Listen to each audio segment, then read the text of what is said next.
आता एक breaking news पाहूया। माढ्यात 11 बुलेटच्या पैजेतून मोहिते पाटील यांच्या समर्थकांनी माघार घेतली। माढ्यात मोहिते पाटील जिंकण्याच्या दाव्यावरून ही पैज लावण्यात आली होती। मोहिते पाटलांना पराभव दिसत असल्याने माघार निंबाळकर समर्थकांनी आता मोहिते पाटील यांच्यावरती आरोप केला आहे।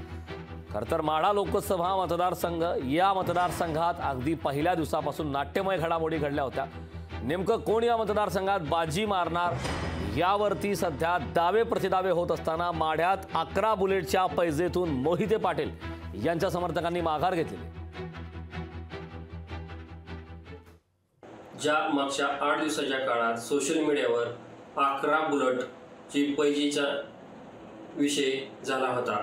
हा विषय आम्ही कायद्याच्या कुठल्याही चौकटीत बसत नाही व कायद्याच्या चौकटीचा अभ्यास करून चौकटीत बसत नसल्यामुळे हा विषय आम्ही इथं थांबवत आहे आणि याच्या पुढे कायद्याचं उल्लंघन होऊ नये म्हणून आम्ही हा विषय इथं थांबवत आहे व सोशल मीडियावर कोणी ह्याचा वेगळा अर्थ काढू नये एवढीच आमची सगळ्यांना नम्र विनंती आहे।